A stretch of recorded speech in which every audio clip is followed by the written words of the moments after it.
All right, I'm joined here with Southern head football coach Terrence Graves. Heading into year 2 this year, how are you feeling, Coach? I'm doing well, Brie. How are you? I'm great. So what's your overall outlook for this season, going into it? You guys playing a week 0 game, starting a little bit early. What's your thoughts and your feelings so far? Well, we're very excited to have this opportunity to play in the MEAC SWAC Challenge against North Carolina Central. It's week 0. Very few teams are playing week 0, so we have a chance to play on the ABC, national exposure to, show the world what Southern University has and offers, and we're excited. And how much of a tempo setter will that game be, for you guys? It's the first game of the year, and it always sets the tone. You want to be ready to go, and you always want to start your season off with a win, and so it's important for us to get off and get out to a good start. You guys come into this season, after losing the SWAC championship last year. Everyone I've talked to has said, we got a bad taste in our mouth, and we're looking to, come back even hungrier. Do you feel that same energy from them? Definitely, probably more so, and we do have a bad taste in our mouth because you want to win.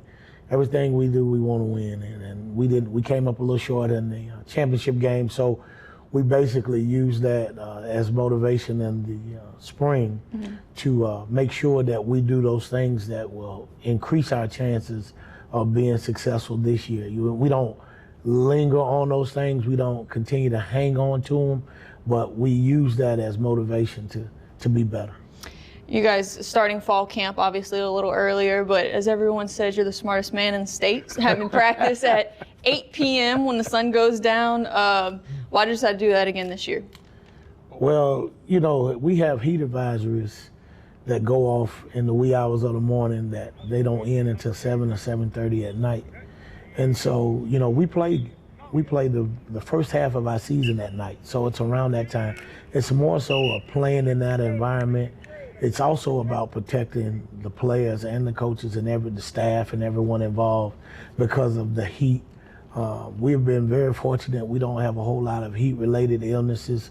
You have some every once in a while, dehydration, but for the most part, it gives you a chance to play and prepare in the environment where you're going to play at the beginning. There's not a big adjustment. Right. And it allows those guys to really get a good night's rest, get up and eat breakfast, and then go about the business of the day. So, instead of having to worry about getting pulled off the field because it's too hot to practice, you just take advantage. And we're very fortunate to have lights to practice at night on our practice field as well as our game field, of course. But and it just makes it a better opportunity for our guys to go out and give their best. I think a lot of people don't know you guys are debuting a new field this year, getting some new turf put down that should be finished up pretty soon. What do you know about that, and tell me a little bit more about it? Well, it's really exciting, and we're grateful that the Board of Supervisors and the administration and AD Banks, and they all came together, and they did a great job of knowing and addressing some of the needs that we needed to have to be successful, continue to be successful. And so they committed to the commitment of getting us the new field, and it's going to be exciting. It's going to be great. It's going to be great for the players. They deserve it, and it's really good. It's going to be a great turf. It's a fast turf. It's a cool turf, and we'll enjoy it. Practicing on it and playing on it. We're excited. Everybody's chomping at the bit when they give us the final okay to go out there and play and practice on it. I don't know who's going to be more excited, the coaches or the players, but we'll see. Obviously, the start of fall camp, you guys are just laying the foundation. You got the whole team here. At what point do you really start, scouting and preparing for that first game? Well, we've already started, and even though it's week 1, we're implementing a few things to get the guys familiar. We've been watching film on North Carolina Central already. We've been going through some things during our summer deal, but now we will really start honing in specifically more starting this weekend. We'll do some things that's more game prep than the first few days. You're trying to get guys in, acclimated, refreshing what we do academically as well as athletically. Because we got guys still in summer school, some guys a few, so we got to take care of the academics, and then we got to make sure that we're taking care of what we have to do when it comes to North Carolina Central. So last year, you guys were picked to finish 4th in the West, and you ended up winning it and going to the championship game. This year, you guys were picked to finish 1st and go back to the championship game. But you don't seem too fazed by either one of those, either side of the spectrum. What is your thoughts?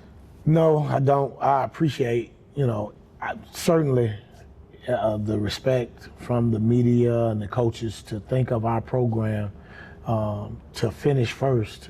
That's nice, But at the end of the day, you got to put us somewhere. And like I tell the players, and the players understand, and as I say all the time, that's nice, but the goal is to finish number 1 in the postseason. You can get caught up into the preseason hype and set yourself up for disappointment. But again, it's nice to be respected and thought of that way, but our goal is to be number 1 in the end. When I was talking to Kelby, he says that you tell him all the time, tell the team that you can't get too high, you can't get too low, you got to stay, even keeled. How do you think they've kind of embraced, that mindset? They've done a really good job. You can see it. It's everybody wants to be complimented and praised, but then you also have to be mindful that along with that, a lot of criticism will come with that when you're not meeting those goals and expectations.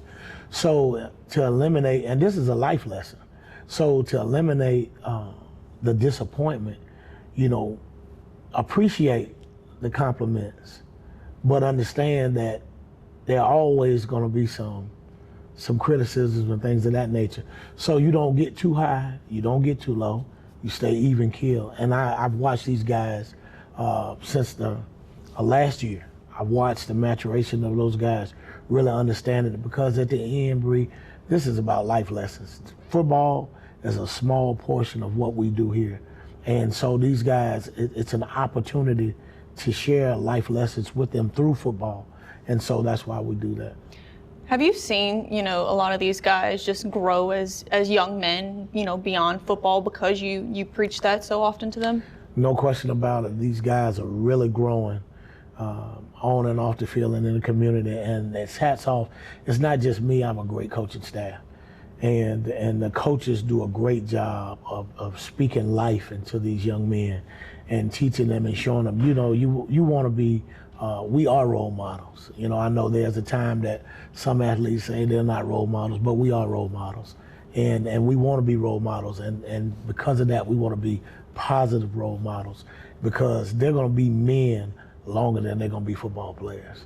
And so we want them to be great men, great fathers, great community leaders.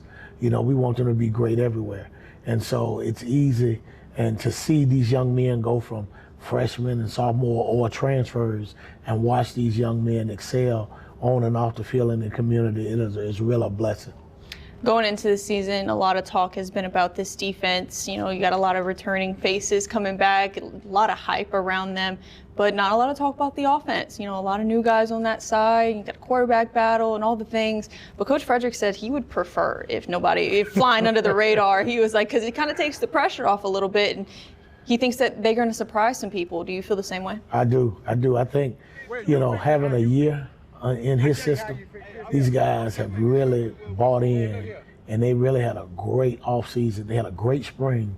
And even in the summer, those guys did a great job of working together, getting to know one another. The thing that I love about this offense is these guys have really gelled together. They've come together, from the veterans to the newcomers, and they understand. And they know that, defense is getting a lot of the shine, as they say, and that's fine. But these guys are competitors. They're champions. And so their thing is, hey, you know what? We're not going to worry about all the talk and the shine. We're just going to shine when it's time to shine. And that's how you should be. You should be. And I tell them all the time, hey, just go out and be your best selves, and then show as opposed to always tell. Staying there on the offensive side of the ball, obviously going into this season, got another quarterback battle going, 3 guys, Jalen Woods, the only returner in that room. You said you hated it for him that he didn't get to finish out the season, in the SWAC championship. How have you seen him kind of practice and prepare kind of, with the chip on his shoulder maybe? Well, Jalen always prepared as a starter. And that's the thing that we love about him. He never wavered in his preparation from week to week, whether he was the first team guy, the second team guy, the third team guy, what have you. And so in that preparation, when he got his opportunity, it was easy because he was already prepared. He was really hitting his stride, that Bayou Classic, going, that game, and you could see the Jalen Woods we know that we have. And for him to get injured and then did not have an opportunity to play in that game, my heart hurt for him because I know how bad he wanted to play. And, to get to that point, to lead your team to that point and not have an opportunity, that's tough. That's tough and that's heartbreaking. But the thing about it, what it did for Jalen got stronger, he got bigger, he worked on his speed, all the things that he said that were things that he needed to work on, he worked on. He's a leader. He's a leader on and off the field. And he came out, he had a great spring. And, he's the returner. So it's his job to lose. And so we're excited, we're happy. That room, they have a great room of quarterbacks. And we're excited where we are at this point with that room. And you have the transfers. You have Cameron McCoy and Jamari Jones. Just what do you like about those two so far and how they've kind of meshed together in a room? Jamari is a very athletic quarterback. At one point in time, Jamari was the #1 junior college quarterback in the country. And so to have him, he's athletic, he can run, he can throw. He's got a great personality. Cam is a young man that we actually recruited when he got in the transfer portal from Eastern Michigan, and he's a two-sport guy. He's a baseball. He's a pitcher in baseball as well. So we're gonna allow him to do both, and he's athletic. He can run. He does a great job. But they're great character guys. And then the freshman quarterback, Dylan Compton. I keep talking about this guy. I have him written down. I'm telling you, listen, tremendous talent. Can do it all. Throw, run, very smart. He's young and he's got a funny side to him. Even though he doesn't try to be funny, but he has a funny side to him, and he's a competitor, and he's a great young quarterback. Obviously, you're going to let your coaches do their thing. That's just how you are as a head coach. But what do you want out of the starting quarterback? Well, the thing is, we want him to be a guy that doesn't have to feel like he has to go out and win the game. Just don't lose the game. We want him to take charge and lead us down the field, put points on the board. When adversity sets in, be a guy that can rally the troops. Just basically, the game is never over.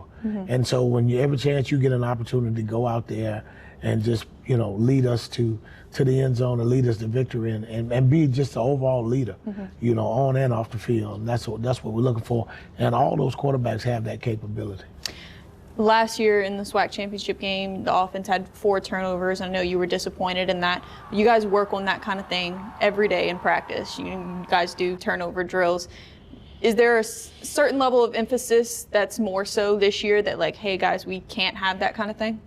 Yeah, I say it all the time, we got to be detailed about the details. And 4 turnovers, it's hard to beat a bad football team with 4 turnovers. It's almost impossible to beat a good football team with 4 turnovers. And again, those 4 turnovers stuck out the most because the game was tight. It was anybody's football game up until that point. And, certainly there were other things that, transpired in the ball game, but to turn the ball over 4 times in a championship football game is something that we just can't do.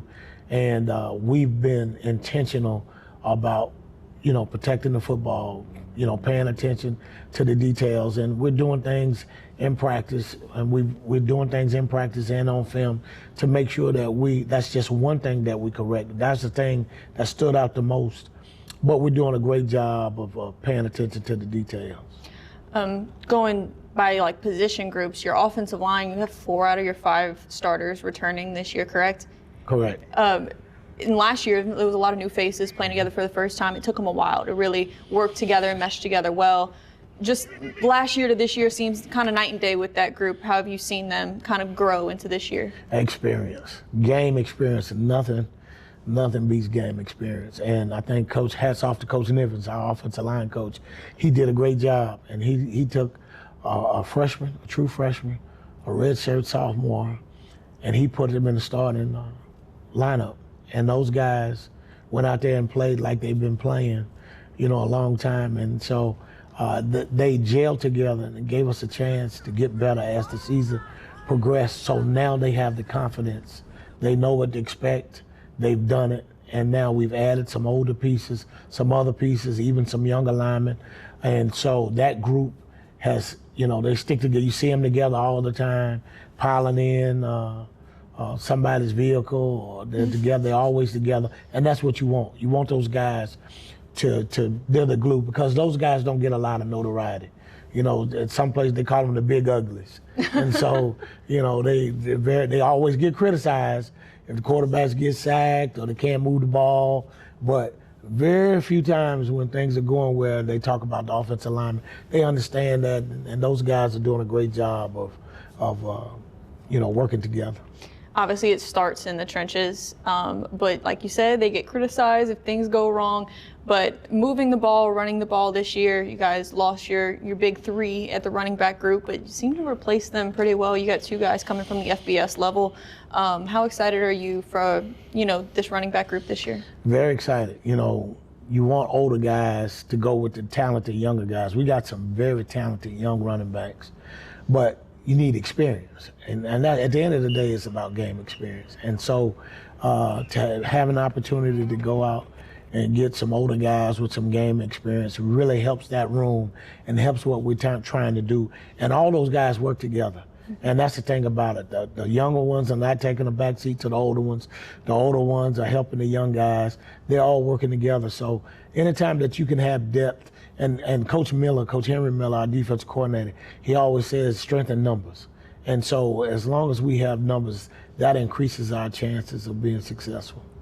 Do you think this year you guys are kind of rotate the the running backs just based off of, what's needed and everything like that? Or are you looking for, one consistent guy?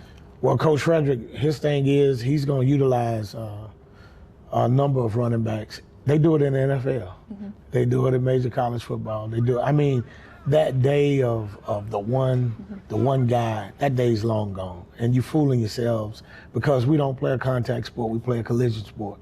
And so you got to have numbers. You got to have numbers in order to be successful. At the end, you got to have guys standing and healthy. And so, it'll be great if one guy goes out there and can do it. But it's even greater when you can have a number of guys go out there and do it. So that's what we're looking for. We're looking for a number of guys that can help us do what we need to do to get where we want to go. And when you were in the transfer portal, trying to get the new running backs, you weren't just looking for just anybody. You guys kind of fit the needs, with a guy like Mike Franklin, who's a big running back. You called him a home run hitter. And then Princeton Kahee, who has some speed to him. What do you like about, just the attributes that those guys bring to that room? Size. We wanted a bigger running back. We got some very explosive running backs that are young, but they're not big per se in terms of stature. And so we were looking to go and get us a 6 foot, 6'1", 6'2" running back, almost like a Derrick Henry type, because it changed the pace game. You got to be able to knock people off the ball. He's got to be able to break a tackle, keep the chains moving, make somebody miss. Mike, he can run at you, he can run around you, he can run away from you. Princeton was a young man that we recruited again last year, and the last minute Louisiana Tech came and got him. So we were fortunate to get him back. He's more of a slasher. He can get in there and he can run away. He has tremendous speed because he also played defensive back in high school as well. So he's a slasher. And then to have our young running backs a year older and a year wiser, had game experience, that helps the room. I wanted to ask you about Trey Holly as well, a new addition to the team and in the running back room. Why did you guys decide to bring him into this program? Well, again, relationships matter. And I recruited Trey when I was coaching at another school. Coach Frederick recruited Trey when he was coaching at another school. We're talking about a young man, a tremendous football player. You're talking about Mr. Louisiana. So we had prior relationships with him, and we just decided to give him an opportunity. He paid his own way, he spent his own way. He came, he got registered, enrolled in school, and he wanted to walk on. And why not give him an opportunity? Life is about giving opportunities and chances to those, and so we definitely wanted to give him an opportunity because he wanted to come. He thought enough of us to come here. So why not give him an opportunity to get back on track and get on the field and do what he can do. In the receiver group, you have Darren Morris returning, and then tight ends, you have Dupree Fuller, probably your biggest names in those two groups. But who else is kind of standing out to you? Malachi Jackson is a wide receiver. Malachi is a junior college transfer. He's a steal because he had some FBS schools that were really trying to get him. And relationships matter. Coach Burrell knew his high school coach. And so that created a relationship where they were able to, he did a great job of getting him here because, like I said, he had some FBS schools offers, and so we were able to get him. Kobe Brown comes from state championship, St. James, played as a true freshman last year, played very well. He's doing well. And so then also Jermaine Minor is our other tight end that did really well. Those guys I think we have the two best tight ends in college football on the FCS level. I really do. And those guys do a great job of executing what we need to get done on offense. We definitely did see some really big flashes from both Dupree and Jermaine last year at the tight end position. Do you want to see them kind of like make a jump to take their game even further this year? I do. And I told Dupree I really want him to be upset because he wasn't picked first team. He was picked second team. And I told him I want him to use that as motivation to be first team in everything in the fall. And the only way you can do that is go out there and be the guy that we know he's capable of doing, because he's a matchup problem. He can make plays, he can do, the one hand grab at Alabama A&M, that's just a snippet of what he does every day out there on the field, what he can do in a game. And so I told him, use that as motivation, because I truly believe we got the two best in FCS football. Do you think this offense going into this year, is the plan to, be more explosive or, to run the ball more, air it out more? Just what should fans be excited to look out for this offense? Our fans should be excited because we will be explosive. And I think a lot of times people think explosive plays is just passing. Explosive runs are explosive plays as well. And we have the capability of being explosive on the ground and in the air. And again, having Coach Frederick as the OC, going into year two, these guys are familiar and they understand, have a better understanding of the system, and you can see it in practice. And so we will be exciting, we'll be explosive. And the thing about it, we're gonna do whatever we have to do to win. And so if we're in a ball game and we gotta run it 50 times, we're gonna run it 50 times. If we gotta throw it 50 times, we're gonna throw it 50 times. At the end of the day, the goal and the object is to win the football game. So however we have to get that done, that's what we're gonna do. And defensively, everybody's talking about, this dog day defense. You guys played very well last year. You got a lot of returners coming back. Kelby Givens, Defensive Player of the Year preseason for the second year in a row. What are you expecting to see out of him this year? Don't expect to see anything less than his best. As I tell people all the time, everything that he's receiving, he earned. He does it every single day, on and off the field. Nobody's giving him anything. He's earned it, and then I think it's become infectious because the other players around him are trying to be that type of worker and prepare the same way that he is. And so we're excited for him and excited for the rest of the defense as well.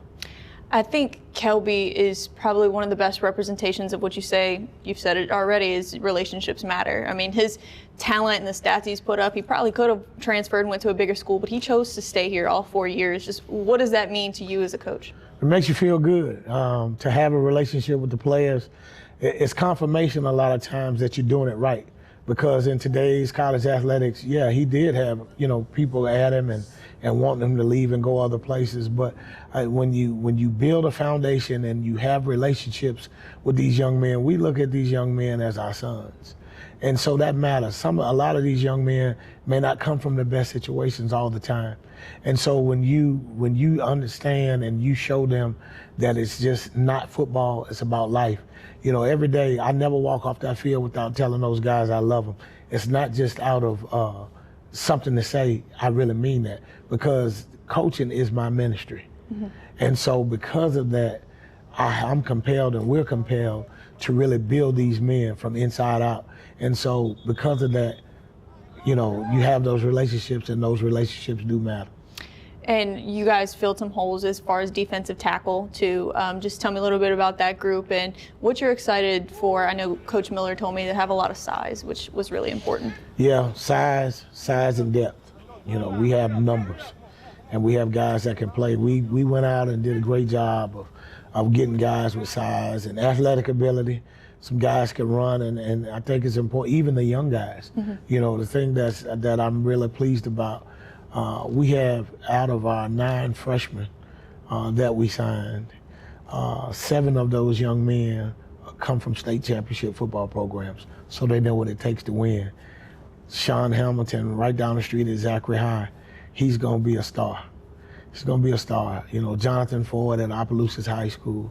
Those guys, those young freshmen are going to be. And then we had, you know, some transfers from the JCs, and so, you know, to get those young men, Habib Bello and Darren Scott, those guys like that, those guys, size and game experience. Again, we always talk about experience. Having game experience are going to help us with the guys that we've already had here, and they're going to help us be solid in that middle. And that's what you got to have if you want to win championships. And going back, the linebacker room, obviously you lose Derek Williams, he's out of eligibility, but you return Vincent Page, who shined last year. How do you feel about that group? Because Coach Miller said they seem pretty set on who they have there. Great linebacker room. Vincent Page, Jamello, sorry. I got a Carmelo and a Jamello. Jamello Campbell, Mike Jones, Grayson LaFleur, Marquise Baptiste.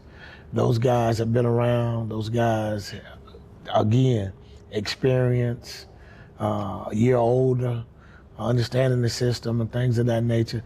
We have a solid linebacker room and got some good young linebackers as well. So we're excited about that room as well. Secondary, everybody's coming back. And you've said, and everybody else has said, everyone I've talked to, when I say who is someone on the defense that's not being talked about enough, everyone's saying Elijah West. What makes him so special?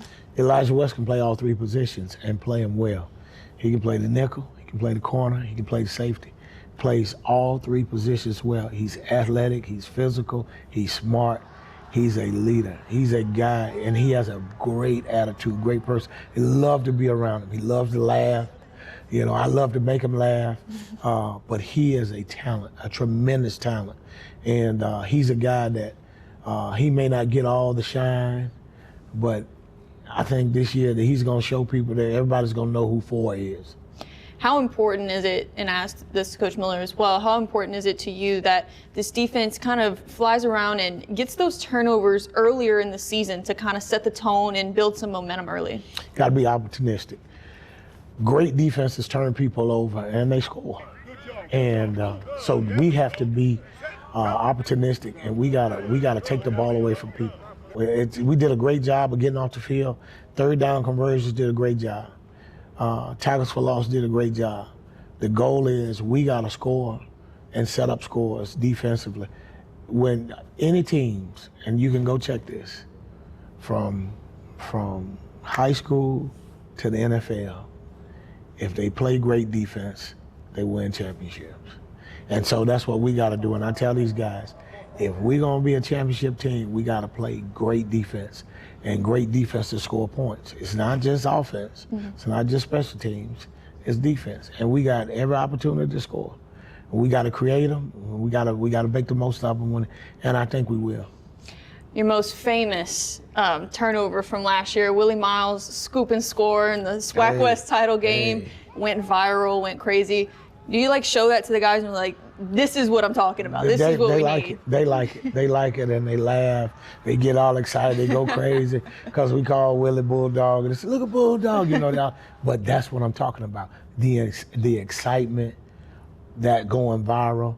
That's great defense. When you get a chance to score, you got to score. It doesn't matter whether it's a defensive lineman, a linebacker, secondary guy. When you get an opportunity, you got to score, and that increases your chances of winning championships. So we want more of that this year. Special teams obviously can make or break a game or a season. Just what are you confident about this year? With special teams. Guys gotten better. Guys got better. We went out and got a great kicker from Central High School, another state championship team, Nathan Zimmer. He's a great kicker. Kenny Pham is back. He's gone to camps with some NFL guys and worked on some things, and he's better. He kicked the ball. He's been kicking the ball really well since he's been back. Just being under Coach Todd another year. What a year, a difference a year makes. Those guys are understanding what we're going to do schematically. I'm a huge proponent of special teams. That's my background. That's my forte. Take it seriously. And I told the guys the other night, you can score more ways in special teams than you can in offense and defense. Guys are understanding that. They're buying in. They're locked in. We'll be a lot better in that area as well. You guys have 5 home games, and all 5 of those teams are conference opponents, even if they're not, all of them are qualified as conference games or not. How does that make you feel? Excited, nervous, pressure? What's your thoughts on all those games? I love it. I love it. To have that, we have a great home schedule. Great home schedule. I said it last week at Media Day. I don't think we had a great home schedule like this since I was here the first time around, and I'm loving it. This reminds me of the 90s when we had those teams coming here in A.W. Muff. There's no other place that's better than a Saturday night than on the Bluff here at A.W. Muff, Coach Pete Richardson Field. No other place. And to have those teams coming in here and playing those games, this place is going to be wild. It's going to be exciting. It's going to be packed. And so we're excited about it because to be able to bring those opponents in, we'll be able to give Baton Rouge a show. And so we're excited about it. I'm sure traffic's going to be crazy. The place is going to be full, especially like on those days where you guys are at home and LSU's at home. It's like if you don't have to come to Baton Rouge for anything other than football, like just stay home, watch it on TV, and if you can't make it, because like it's going to be crazy. But seeing A.W. Mumford full and the fans are so bought into what's going on the field and everything, how much pride do you take in that as a coach? We love it as a coach. You love it because you want that for your players. You want your players to be able to have an opportunity to play in great environments. And so when those stands are packed and engaged, and those guys are going out in the ebbs and flows of the game sometimes, and then that crowd gets going and the band gets going, it gives you energy and it gives you life sometimes. So, we're excited about that. And, as a head coach, that's what you want. You bring your guys here because you tell them you want them to play in big time environments and atmospheres. And there's no better place than A.W. Mumford Stadium. What's one lesson that you learned from year 1 as a head coach that you're going to bring in year 2? Wow, good question. One lesson is to continue to rely on my assistant coaches. I think sometimes when you're sitting in this seat, coaches may tend to want to micromanage. I'm not a micromanager. And so we really rely on those guys and allow those guys to do what they do because they're really good at it. And so when they do a great job, then that makes my job easier. And so I can take that more hands-off approach and just pretty much oversee and run the program, from the back, and so to speak, and just not, because going from an assistant to a head coach, it's a little, sometimes you're still in that assistant mode. So now it's, okay, take a deep breath. Now, hey, okay, you got a staff. Now you just manage the staff. So that's the one thing. Well, Coach, I appreciate you joining me today. And everyone, you can watch Southern's very first game of the season, Week 0, August 23rd, Southern versus North Carolina Central. You can watch it right here on WBRZ. I'll be in Atlanta covering the game, so we'll be on the sidelines. And we'll have Southern specials leading up to it. We'll be going live from the stadium right before the game, leading up into it. So be tuned in for that. But, Coach, thank you so much for joining me today. Thank you, Brie. Go Jags.